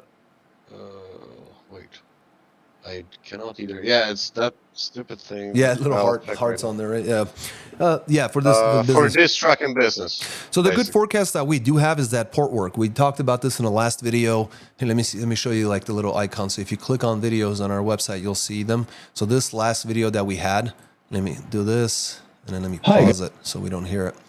I guess we can't get the icon. I was trying to get just the image from it. Nonetheless, so there is a lot more port work coming through. And let's see if we can just get rid of this. How do we do this? There we go. Okay, so there is more work coming through. It's moving from the Gulf and as well as the eastern states coming out to the western states, the Pacific Northwest. Major numbers in California with the Port of Long Beach, Port of Los Angeles, Tacoma's picking up, I believe. There was a few numbers on there that were picking up. So definitely, he's got almost 2 years of CDL experience. So they might be able to work with it. I know that there were some changes in the insurance requirements. So you still may want to talk with Kevin about the 2-year or 3-year rule. Generally, you got to have 2 years, and that's what we've been running with. And they've been good with that. So 2 years. Once you have that might be, the cutoff right there, and you might be able to actually join under that insurance company. Yeah, so it's good to talk with Kevin, and eventually he's gonna guide you through how to send an application. And I mean, to send an application doesn't really hurt you, and you'll know if it's possible or not. Mm-hmm. Exactly. Yeah, and then that might be worth it. The most important thing is just don't jump in wherever you can. Wherever someone's going to accept you. I know that's a problem, and that's something that a lot of new guys jump into. They'll just jump in wherever. Just be very, very aware that there's a lot of bad business that's out there, and a lot of them have been in business for a very, very long time, and you want to make sure that you're not joining a company that's going to be, play as a detriment to your career success. You're going to lose years, Like guys that go to school through like a major company, they basically exacerbate the problem by getting you the, fairly low quality education because they just want to get you a CDL and get you on the road as soon as possible, train you, and boom, start making money for them. And that's all you're really doing. But then what they do is they inflate the cost of the education, and then that's in your contract. And until that, if you leave early, then you actually have to pay the dollar amount on that. And then suddenly it's like, oh, I owe $100,000 for my CDL or $60,000. Read the contracts. Take it to an attorney, pay them whatever they're asking, $250, $200, $300. Let them review it, make sure it is what it is. If you choose not to join that company, okay, you lost $300, a whole lot better than losing $300,000. So you know what I mean. So there could be a few things that could really hurt you if you just jump into wherever. There's a lot of companies that work with new MCs or not new MCs, new CDL drivers, and then take you on as a company driver and say, or if you don't have a CDL, say, yeah, we'll train you, we have a training program, but in the fine print there's a cost associated with it if you leave early. Same thing with certain lease purchase programs, the same thing with certain lease-on programs. There are bad people everywhere, you know what I mean? So you just want to make sure to avoid them as much as possible. So yeah, you guys, if you have any other questions, drop them in the chat. And you can, let me see if I can turn on this thing again. There we go. You can also call or text us 801-448-6363. We got a ton of videos on our channel. This video right here, this last one, is the one that says things are looking up. This is talking about ports and the port work. Here in this video, we talked about vans, reefers, and flatbeds, and how certain equipment was looking up, and it was things are going better. So, and another good example is here. We talked about the Fed rate and then how the freight recession is over. And in that video, I had mentioned that we were looking at certain numbers that could change. And a great example is this. Just the other day, 500 sanctions were put on Russia, right? Do you think that's going to affect the American market? Trucking, logistics industry, of course. So while experts could be absolutely on top of all their numbers, they could be absolutely correct with everything that they're saying. One morning you wake up and 500 sanctions have been placed on, on a superpower, for example. Absolutely, it will affect the industry. Truckers, owner-operators, carriers, insurance companies, freight volume. Imagine if they cut us off from China and said, "Hey, we're not shipping you any more of this stuff that you guys have grown used to utilizing." It's going to take a little while until it kind of dissipates. Then we're going to see it. Or if they restart, for example, into the future, but let's say that there was a gap of 3 months, it's just going to go through. Boom, there's a gap, bad markets, and then it restarts again with more shipments coming in, which takes a long time. It takes months, right, overseas. So all of these things will affect the market. All of these things affect the rates that you're getting. And this is where it's so important to have yourself a really, really strong dispatcher who doesn't just say, "Oh yeah, that's fine. We can negotiate this and that." You want to make sure these are guys that have been through other bad markets. You want to make sure these are the guys that look forward, look ahead, to see, where am I taking as driver? Why am I doing this? Am I pricing this load right for the market we'll be entering? Am I underpricing it? Am I going to pay on the back end once I actually arrive? So a good example, I'm in a reefer in Wisconsin and I'm going to Albuquerque, New Mexico. Is that okay to do? Yes, it's okay to do, but only at the right price, because you're going to pay on the back end when you arrive in Albuquerque. Sometimes some guys get really frustrated. They'll deadhead all the way out to Denver. Is Denver much better? It's better than Albuquerque. It's better than New Mexico, but not much better, right? And you can't afford to just go deadhead all over the place and start doing that. So, or you can if you got paid really well to go to Albuquerque. Alex, I feel like something's brewing up. You want to add to this? No, I mean, yeah, but not that heading to Denver. They're gonna that head to California. And they're gonna do it. Sure. Yeah, I mean, so a lot of these guys can't go to California. So, yeah. You know what I mean? So outside of that, if they don't, you can go to Vegas and you get a better market. Yeah, exactly. So, I mean, we've had a flatbedder who wouldn't take a certain type of a load, and even though it was available, it would have covered diesel. But you have your standards, and that was the type of load that he was just not going to take because of the commodity that was on there, and so. Probably those are the standards that I was talking about. That when you're new in the business and you're barely making it, you cannot have them. You're absolutely right. Yeah, you can't be cutting in. A lot of guys that I talk to, I can't share the personally identifiable information. I can't bring up names or anything like that specific, especially if I'm going to speak negatively. But this is for everyone's benefit, guys. You cannot enter this industry, this business, with the expectations of making more money while working less. This is not the upgrade. This is not the power up. This is not the what's the cool word nowadays that they use. I swear, I think they. This is not your level up. You're not leveling up by becoming a leased-on owner, operator, or carrier. You're probably going to spend more money, work even more, and make less. But it's an investment into your future, so you can actually do something with it. Because when you're a company driver, there's a time and a place for that. A lot of folks choose to remain company drivers. I've spoken with several people out there that have been with the same company for over 20 years. There's absolutely nothing wrong with that.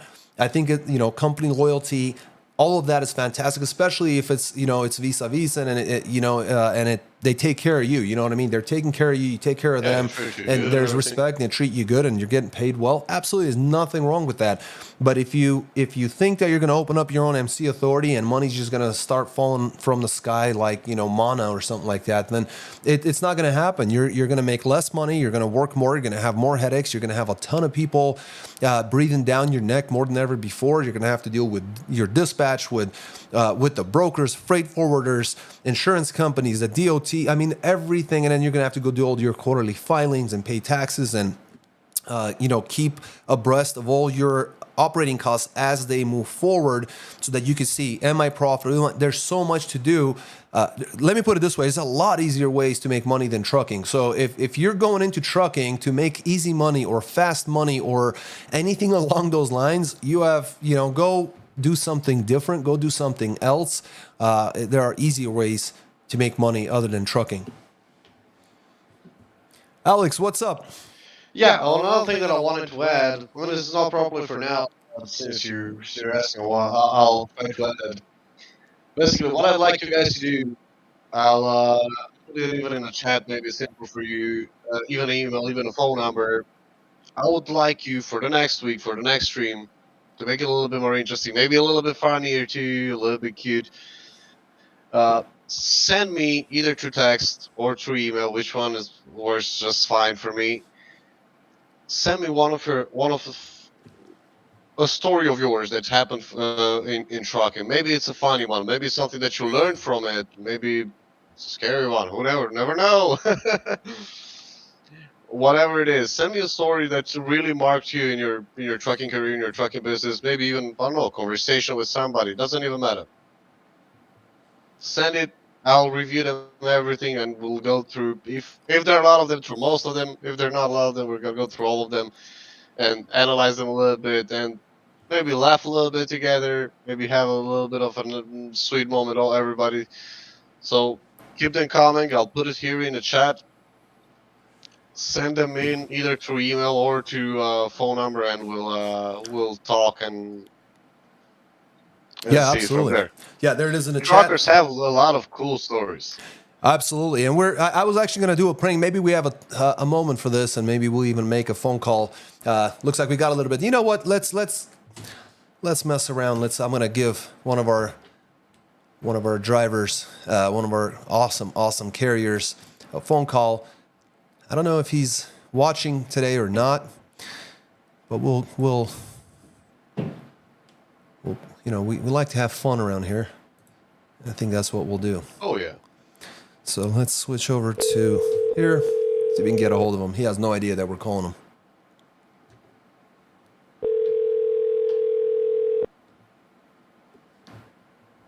Hello. Hi, Brian. Hey, what's up? Not a whole lot. You're live. I don't know if you're watching our live Sunday show. You should be. You'd be learning a lot of cool stuff. But if you're not, you're live in front of a ton of people. So please behave yourself. Oh, yeah, wow. You're on YouTube. I hope you don't mind. I thought, you know what? If there's one prankster that I still owe a prank on, that's definitely Brian. That's pretty funny. Let me pull it up. I hope I'm not interrupting, man. I know you got a ton of things going on. I hope the wife is good. I hope everyone's doing good. And I just thought, you know what? Yeah, I'm just going to throw it out there and just give the guy a call. If he picks up the phone, he picks up the phone. We got a bunch of viewers right now asking questions. We got some folks in there. And so I wanted to just put you on the line here with us today. This is Brian, and he runs a trucking company out of Wyoming. So he's one of our rougher and tougher guys. If you turn off the audio on the YouTube, then we won't hear an echo. Okay, I'll turn it down. I don't know how to do a lot of this. I'm not real savvy. That's on the okay. YouTube thing. If you just mute the sound on your other device where we got the live going, and just talk to me on the phone. How's it going? How are you, man? Well, I'm doing well. I see you got another gentleman that's live on the video with you. Yeah, it's Alex. Hi, Brian. Wonderful. How are you, sir? Remember me? We used to I mock do. a lot at him in the past. Both of us. I used to what? We used to mock him together. Yeah, we did. Yeah, you I've guys. never seen You it. guys Looked like. used to make fun of me. That's what it was. Together, he would dispatch you, and you guys would just make fun of me. I see how it is. Yeah.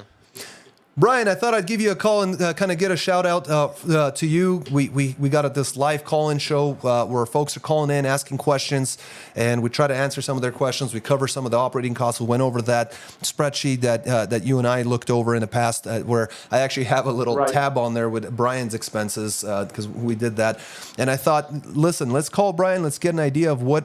If you have some things to add, if you have maybe some recommendations for other prospective viewers, truckers, carriers, when you were starting out, you've been in trucking for a long time, but when you got your MC finally operating and running and you started working with us, and what would you say are some of the things that would possibly benefit other carriers that you wish maybe you knew? Well, what I knew about the industry, I had a lot of experience coming in. I'd hauled mail for the federal government for quite a few years, and I had owned my own truck before, but I lost it. I couldn't afford to fix a part in it, and I ended up selling it for pennies on the dollar.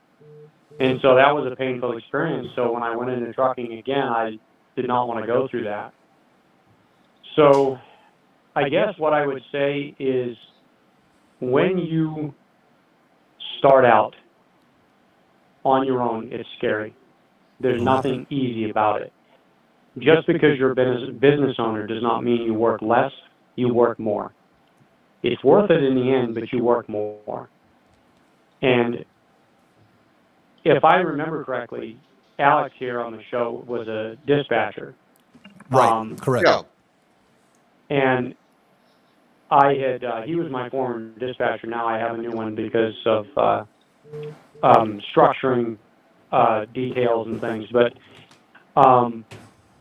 you trust your dispatcher, and that is often scary to do because once in a while they're going to say, hey, we need to move you from Texas to Louisiana or something. They know the market. You don't know the market as a trucker. It's not, the way I look at it as a division of labor, as I would say, Vitaly, to other truckers that might be listening to this call-in show, is you're going to end up taking a load that's like $1.60 a mile or something, some crazy number, and you're going to have a seizure, you're going to cry and whine. That's normal. But you have to trust what they're doing and where they're moving you. And if you do that and you work hard, you're going to win. You're going to win. I have a host of other things that I do because I built my truck. I'm also a 20-year veteran mechanic. Yeah. And not everybody has that skill set, but you can still win outside of having that skill set. You can. YouTube is a great resource for simple things to help yourself. You know, to foresee costs. Like if you've got a company where you live that sells tires, buy your tires ahead of time. It's the simple things. It's the nickel and diming stuff that breaks you over a long period of time.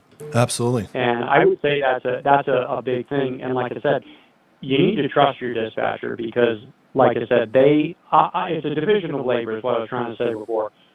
I don't get paid to dispatch. They don't get paid to tell me how to drive. Yep. That's I exactly don't cross their world. They don't go to mine. And, That's exactly and it. if you have that line, you're going to win. It's huge. Absolutely, Yeah, Brian. and Thank I you for that. definitely remember, Brian, say, when yeah. we worked, you said something that I would never expect for most truckers, that was actually very, the thing that, let's say, first struck me with you. I remember that I was substituting one of the, that I started working with you. You were switching out the trailer Yeah. properly, so you were basically power only. And, I was. Right from the And you beginning. told me this, Alex, if you can find me a power only to get to, I think you were in Montana, or need to get to Salt Lake City, or was it vice versa? I don't remember I needed exactly to get to what it Salt Lake was. City to buy my trailer. Exactly. And you said, Alex, if you can find me one, okay. If not, I'll dead head there because I cannot lose days. Because the more days I lose, the more money I lose. The more money, yeah. You have And to. And I was that's, just I going to mean, say, I'll we bet get you it go turned ahead. out lucky because we actually found one. But the point is, Yeah. you knew that even though, yes, you're going to spend some money to get there earlier, maybe 1 day earlier or 2 days earlier, instead of waiting for the, Prince Charming to come with a load. No, you had the right mentality, and that's the mentality that most truckers should have. Yeah. Also, I would add, Vitaly, if I may, Yes, sir. for, like I said, some of these people that are watching here, how you conduct yourself matters. When you are in a shipper, don't be wearing flip-flops like you see on these channels that are dedicated to that sort of thing. How you conduct yourself, how you act, really matters. I've got more early loads, early drops, this, that, and the other thing by the way I treated people. Now, whilst I was quite hilarious with Mr. Alex on the phone at times, and I would go pretty crazy on him, that was a two-way conversation. But when I'm in the real world and I'm talking, it's a different world. Yeah. You conduct, it's yes sir, no sir, yes ma'am, no ma'am. That's your go time. and the simple things that everybody knows, but I don't know if it's in the forefront of their mind. What I've always done is you work first and play later. Mm-hmm. I would rather get the load there a day early and have a day or a 34 or do something in the timing of it on the back end. I've seen so many beautiful places in the country. I've seen all of these places. I've sent Vitaly pictures of some of it. I think I've even sent Mr. Alex pictures of some of the stuff that I've been privileged to do. But you do that if you work first and you work hard, and then you play on the back end. Otherwise, you're always caught flat-footed, and you're never going to succeed. You're going to hemorrhage money. Oh, yeah, absolutely. I guess that would be another thing I would say. Absolutely. Thank you very much for that. And in fact, I'll even share, we used to have a driver, fantastic guy out of California, long career in trucking, in business ownership, did a lot of things correctly. And for his retirement, what he decided to do is he didn't really want to fully retire. So he bought a very nice, beautiful black truck. He also turns his own wrench, fixes his own stuff, and buys stuff at wholesale pricing, helps himself every which way he can. Did the same thing, bought another beautiful black trailer, if I remember right. Just a beautiful truck and trailer combo. And he and his wife would travel the country. They would go see different parts of the country. It was beautiful. And the way they worked with dispatch was amazing because they did this through a very good time at the market. They made their money, then he made an exit and fully retired, if I remember correctly. And what was awesome with him is that he would spend some time, he would spend some time, park. They would go hang out in different beautiful parts of the country, then get back in the trucks, like, all right, let's go. And, we'd like to end up here. And they would just run them around, milking the market, making the money, bringing them over and, to a different part of the country. Then take a few days, they park the truck, maybe rent a vehicle, they go to Florida, they go to different parts of the country. Not everyone can benefit from that, but, if you've put in the years, investing into yourself, into your business, and you got your equipment, things are paid off, you're fixing things yourself, you and your wife can take the time. Tesfamarian, sure. There's the phone number there, 801-448-6363, extension 3. That'll go to Alex. Chat with him for a minute, and we'll bring you right online. Please do give us a call. So, Brian, thank you so much, man. You're always a pleasure to talk to. You're always a pleasure. We met many times in person, both in Salt Lake as well as Lincoln, Nebraska, when I was living there last year. And always a pleasure. And I've been looking forward to making this call. And I didn't think it was going to be kind of out of the blue on a Sunday, but here we are. Thank you for taking a call. And I'll be sure to get in touch with you. I appreciate what you do. And thank you. Thanks to Mr. Alex, and I wish him the best with his new portion in your company. Thank you. I've always wanted to meet him in person, and one day I will. Mm-hmm. But anyway, just people keep the shiny side up, and that's right, and keep on trucking. You got it. That's how it works, man. All right, sir. Thank you very much, Brian. Thank you for having me. Thank you, Brian. Yes, sir. Bye-bye. So that was Brian. Awesome guy. Always in a good mood. I don't think I've ever caught him in, being down. And if he was down, it wasn't for very long. Very positive guy. Got the opportunity to meet some of his family. Got to have the opportunity to meet his wife as well. And we broke bread many times. Very hard worker. Been on our top list several times and always striving for that. Slowly working away at his truck. It's I'm not going to lie. It's not a beautiful truck. Brian, if you're still on there, it's not a beautiful truck. But it is a moneymaker like no other. And eventually he'll get probably a nice, glossy, beautiful paint job on that truck, and I won't be able to make fun of him for that. I won't have much left over to make fun of him. That was pretty much the end of it. And but we have a really good relationship with Brian. We're always giving each other, poking at each other, and I think that's really great. I really think that we should be able to do that more with each other and take it easy a little bit. We did have a gentleman that wanted to call in, so please do give us a call. Talk to Alex. Number is 801-448-6363, and you can talk with him. We'll get you on the call. And I think someone's calling in right now. In the meantime, while Alex is taking care of that, I wanted to do a little quick commercial for you guys, if you will. Guys, we are AFT Dispatch. We dispatch carriers who have their own MC authority, their own equipment, your own IRP, your own everything. You run your own trucking company. For that, you'll get top rates. We handle paperwork, insurance certificates, run credit checks, work with your factoring company, handle all your packets, all the communication, booking, this, that, and you always get your rate confirmation. And we do things really, really simply that I wish everyone else would do. When we send a signed rate confirmation back to the broker, we CC you in that email. That way you're going to get the exact same thing that the broker is going to get. Everything is transparent. Everything is clean and very easy to do. We're not brokers. We don't double broker. We don't do any funny business. What we get is what you get. Your factor will pay you, or you wait on your invoices. That's up to you. These are your loads, your receivables, your money. Lease-on owner-operator, same thing. You can lease on with us. It's a very cost-effective, cost-efficient program. If you don't care for bells and whistles, if you don't care for useless stuff, if you don't want to throw away your money and you still want to work with the same dispatchers, we handle that. We get charged a factoring fee. We don't charge it back on you. If you need a trailer, for example, on a rental, we rent the equipment, we get it all across to us, but we give it to you with no additional markup. So it looks like we got, let's see. So it looks like we're going to get a caller here real quick in just a moment. So there you go. If you want to get more information, go to our website at aftdispatch.com or give us a call or shoot us a text at 801-447-6929. Let me just grab the call. Here we are. Looks like we have Tess on the line. Is that right? Yeah. Get online. Yeah. How's it going? How are you, sir? Doing great. How about you guys? Doing very well, sir. Thank you for calling. Alex has said you had some questions for us. Let me know. What can we do for you? Yeah, thank you for giving me this opportunity for live chat with you guys. Sir. I'm a subscriber of the channel. By the way, it's one of these my favorite channels around. I appreciate it. Thank you. And also, I like, the positive vibe of the channel. It lifts up a lot of drivers. Thank you. I share with some people too, because the problem is not the market at this time. The problem is the negativity of the people, It's true. It has impacts also at the same time. So my question to you guys is we did great on January, but we struggled on February. Yes. Yeah.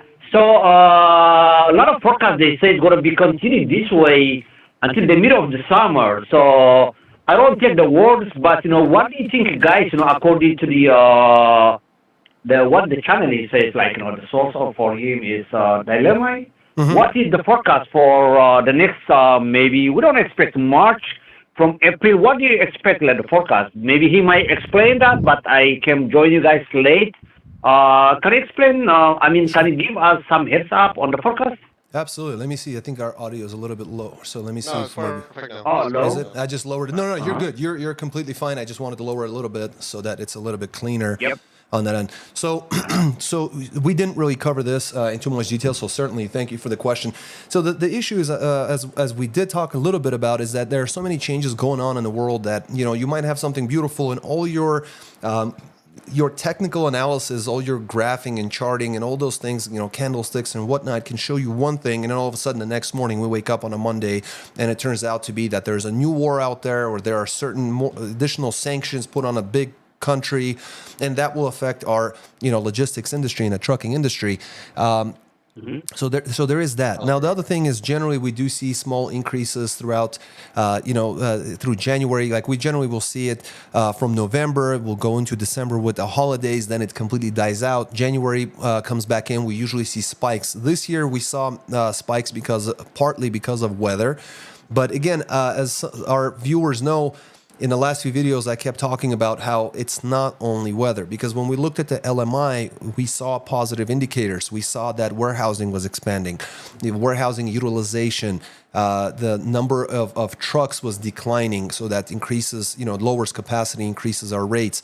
So there were things that were happening in the market from throughout January, which could not be affected by just weather alone.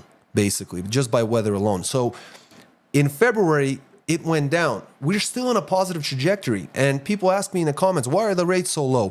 Guys, these are global things. These are very large. You have to pull back and give it time in order for things. So if you're if you're looking at a chart of the rates, what you will see is that it still has a positive tendency. We have bottomed out. And even though rates might be lower week to week and it might come up and might come down, the general trajectory is positive and it is an increase. The problem is that everyone's depressed because their operating costs are so expensive they can't make money. Those guys have been operating, like Brian is a great example earlier on when we called him. He has some of the lowest operating costs of everyone in our, in our customer base. So when the market goes down to, let's say, $1.30, Brian's still making money, but like 70% of the industry isn't making money at $1.30 because they have so much, there's such a high cost. Now, maybe $1.30 is pushing it. I don't know exactly his numbers. I have to pull up that spreadsheet, but my point is that it can vary so very much. Those guys who had $5,000 truck payments, $3,000 trailer payments, crazy insurance at $30,000 a year. Those guys are already out of the business. They're no longer in the industry. Now we have guys with smaller payments, things like that. So the market is shaking itself out and basically getting rid of companies that are unstable, that cannot stand on their 2 feet. And it's painful, and it really is terrible that has to happen. But that can happen in any industry. So as far as the forecast, I don't think that we're going to see any sort of remarkable jumps and spikes in numbers. We're probably not going to see any of that happening anytime soon. But generally, as we get into the spring, you're going to have reefer season start picking up in California. New Mexico is going to start picking up. Some of the other southern states are going to start picking up. The Southeast is going to start picking up, and people will start leaving those markets. In the winter, everyone runs to the South and Southeast. That depletes the market of freight and puts the capacity issue high up, right? Way too many trucks and rates go down. So trucks begin to dissipate as the weather clears up a little bit. And as we get into March, April, May, and into the summer, we're going to see rates start to come back up again as they traditionally do. And then also because of produce season in California. Now, what they did notice this year is we had what do they call it? An atmospheric river that went through, very rare event for California, brought in a lot of precipitation, a lot of rain, a lot of snow. A lot of that snow will melt. It already has. And what they're anticipating now is that it's going to create, it has flooded already a lot of the fields, which will push off the produce season further ahead.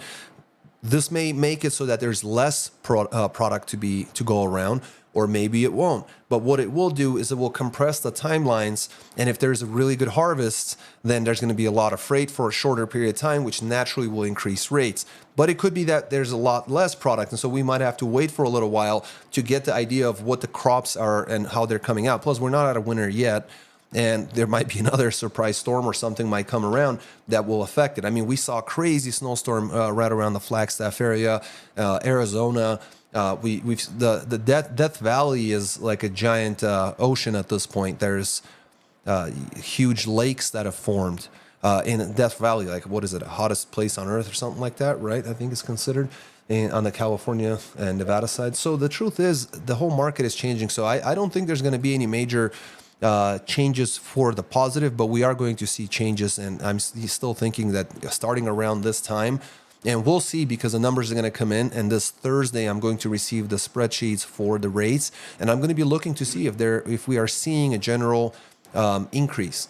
So, but you are right. A lot of folks are very negative at the moment, and it's hard because a lot of toxic, man. Very toxic, a lot of toxicity, and they're stressing out. And that's another thing, when you're working with the dispatchers, please keep in mind, they're human beings. You need a load, but they have another 6 or 7 other customers that need a load. Screaming and yelling won't help. It won't make your prices come up.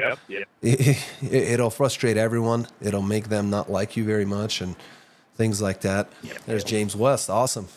There he is. Yeah, it's great. Great explanation. What do you think, connected with that one, I see all the time, according to the data of FMCSA, a lot of carriers are leaving the industry. So do you think it's going to be impact this, the people leaving the industry? So when they say carriers, let's say today they leave like 20 carriers, they might have 100 trucks, maybe 20 trucks, Yes. we don't know, but might be 1 truck or 100 trucks.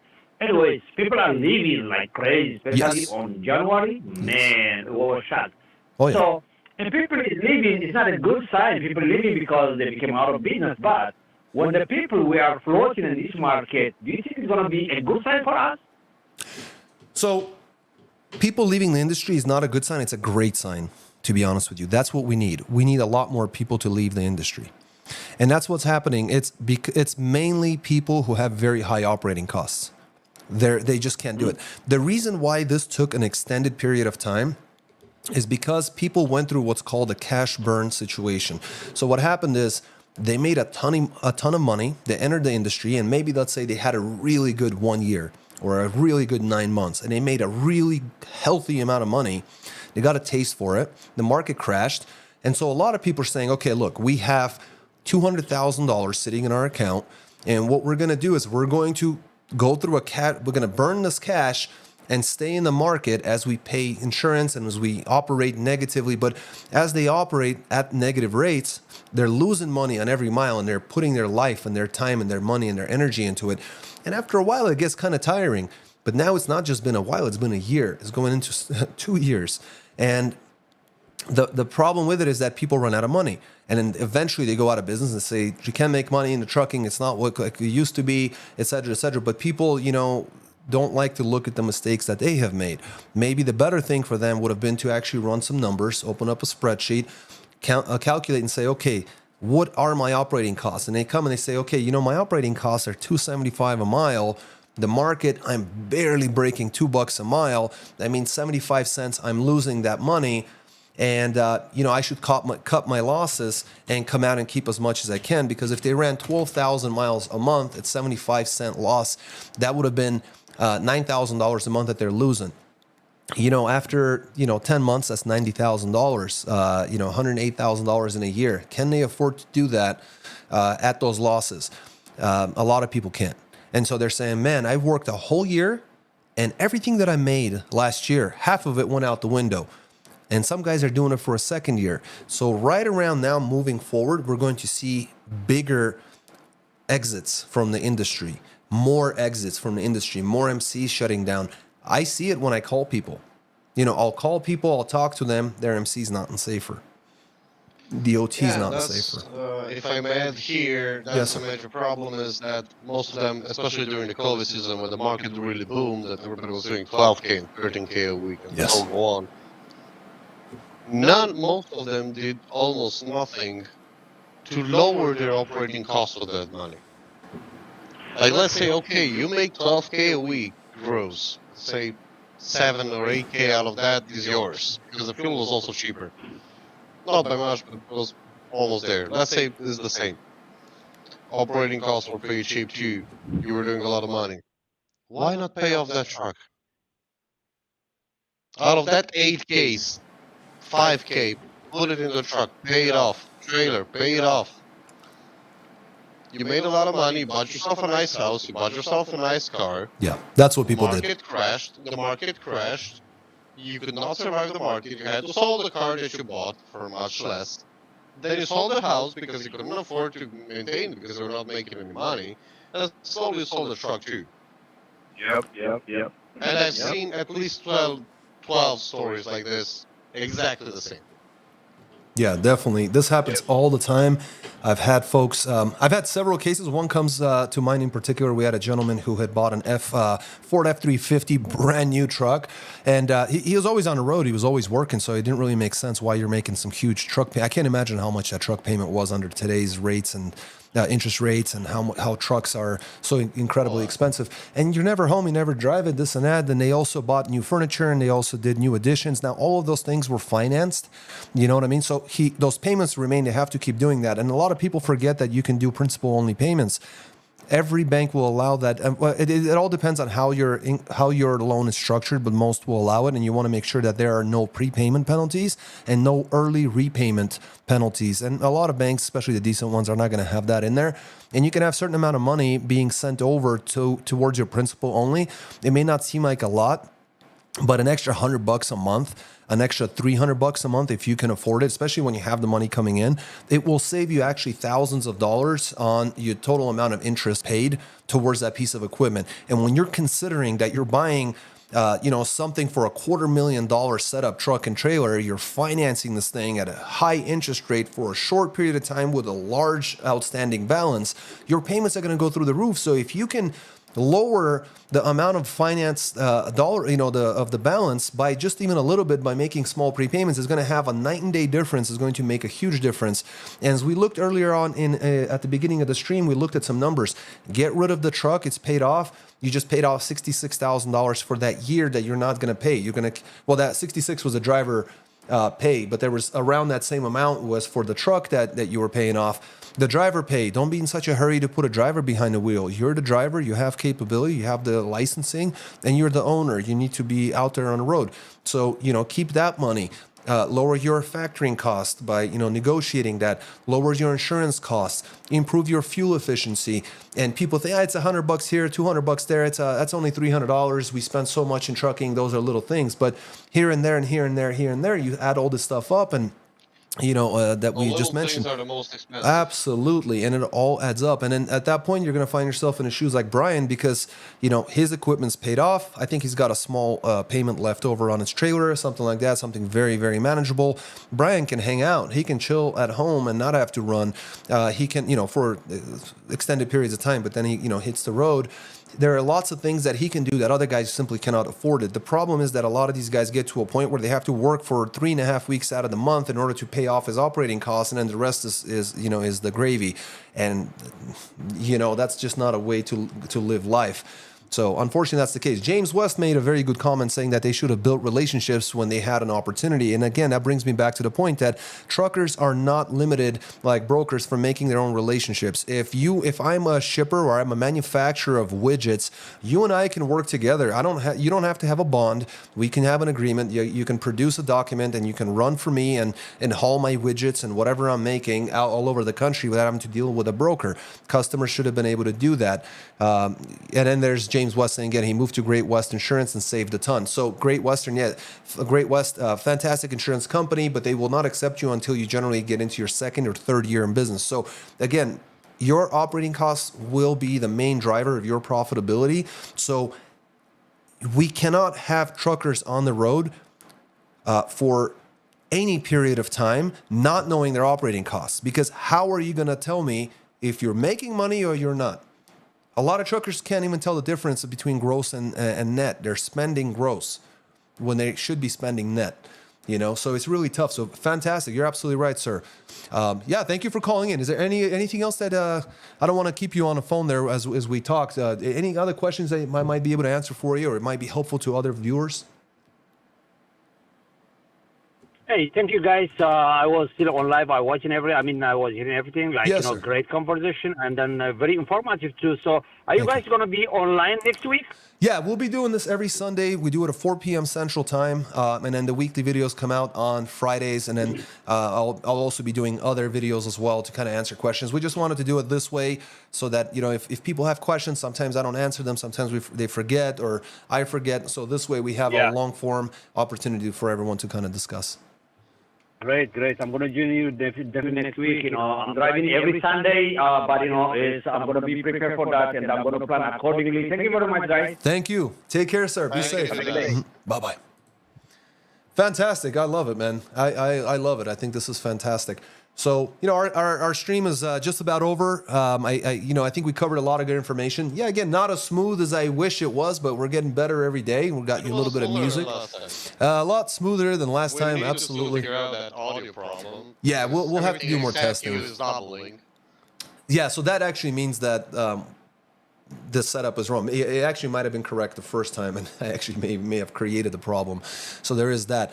Guys, I wanted to look over this really quickly in the last few minutes as we go away for the rest of our weekend here. Truck dispatching and owner-operator opportunities. Carriers and lease-on owner-operators. Guys, there is no need for you guys to overspend. There is no need for you guys to under-earn. If you're not working with us, that's fine. but don't go around to the cheapest service. I have folks saying, because like we charge 7% for our dispatch service, and people say, oh, that's too expensive. It's too expensive. Compared to what?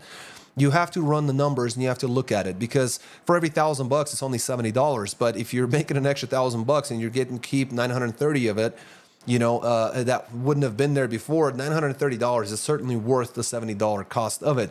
Lots of folks have used other services where they're a lot more cost efficient, if you will. And the problem is the good news is they come back to us, or they come to us afterwards, because those dispatchers don't know what they're doing. They're overworked. I actually really feel bad for a lot of those dispatchers because they have way too many trucks. You cannot come up with quality. Thank you, James West. Really appreciate it, sir. Very good points there. Make sure that you get in touch and you start working with a dispatcher. We work one-on-one. You build a relationship with your dispatcher. These are experienced guys. They are not overworked. We don't give them too many trucks. They focus strictly on you, and they work directly with you, and they work on bettering you and your business by running you more efficiently, more effectively throughout the country, and based on the parameters that you set. Hopefully not too many parameters, so we can help you make more money. Same thing with the lease program. Bring your truck. If you have a trailer, bring it. If you have your own plates, bring them. If you have your own fuel cards, bring them. If you, there are different things that we allow that other companies do not. We work with the spot market, and so we are not working with like a lot of leasing companies. They will lease you on, and they'll say you can only work with the loads that our dispatchers will give you. You can even book loads yourself if you wanted to with us. Although I do recommend dispatchers, let the dispatchers do their job. They're generally going to get you higher rates, a better average, and a lot less stress with that. You having to also make calls and work and run the trucks and do all the other things you have to do on a daily basis. Alex, what do you think? Anything you want to add? To add on that, plus, trust me, most of the, sometimes you might hear, oh, force dispatch here, force dispatch there. Yeah, there's no force dispatch. Very sensitive topic. Mm-hmm. Our guys will never force dispatch you. That's 100% that I can guarantee you. However, I cannot guarantee that they will not give you advices. They'll tell you, like, Luke, John, or Mike, or whatever your name is. What you're trying to do is completely wrong, and you're going to lose money. If you're okay with it, go ahead. But look how you can do. You can do like this, and like this. So the guys not only that will book you, not only that will make you more profitable, but will also teach you a little bit. We have even some cases, after a couple of years, they even left the company because they learned pretty much everything. Yep. Which is not super good for us. I must agree on that. But that means that guy actually put his mind into it, because it's not easy to learn all those things. Sure. I mean, for us, it took years. I'm here for a lot of years, and I'm still learning. So, yeah, if you put the right effort into it, you can even do it by yourself. But 95% of it cannot. And even if you can, even if you're super smart and super capable, you will not have time to book yourself the same as the dispatcher does, because you have to drive for 10 hours. Or 8 hours or 9 hours, that guy has to look on all the bolts for 10 hours. As much as I cannot drive the truck at the same as you, at the same capability, at the same expertise, you'll never be able to book the same as a good dispatcher does, an experienced dispatcher does. And our guys, all of them have a minimum of 4 years of experience. Yep. They've been around. They've seen the stuff. We've seen the good and the bad. Like a lot of our guys have been there for even longer and, been working for really, really strong. So you really want to make sure, especially during bad during all market conditions. We've seen people leave a ton of money on the table because brokers say, that's all I got in it, this, that. You have no idea how many times I've had brokers double the money. I've had brokers tell me that they're pulling money I'm pulling money out of this kid's mouth or whatever, like this is their food money, whatever. I've had brokers say all sorts of stuff, and then sorry, man, can't do it. Find another guy. Then they call you back to get your money. You gotta stick to your guns, if you will. Guys, you can get more information online, aftdispatch.com. You'll see the screen. It'll look different on mobile, but you just click the red buttons, the learn more buttons. If you're a dispatch customer, that means you have your own MC authority. You fill out this box. If you're a lease-on owner operator, even easier. If you want to get back to any of our videos, you can get our trucking videos on our channel here. All of them are here. You just kind of scroll through and it'll give you all the videos that we've done over the years. And it's a really good way. We do cover a lot of information, and we definitely appreciate you guys. I'm gonna, I think we're gonna go ahead and sign off. I'll play some music for you guys, and thank you so much for all the guys who called in. Thank you, Alex, for being here yet another Sunday answering questions. All our viewers definitely appreciate it, and we're only going to get better and better. If you have any topics you'd love to for us to cover, we'd love to do it. We completely open to any ideas. So shoot us a message to 801-448-6363 as a text message, or go to our contact form on our website right here. Fill that out with your information. I will receive it. We'll review it, and we'll cover it next week. So I'll see you guys. Don't forget to send us the stories. Yeah, send us the stories to Alex. Absolutely. Thanks a lot, guys. Appreciate it. His information's in the chat box. Thank you, everybody. Thank you. Thank you. Bye-bye. Bye-bye.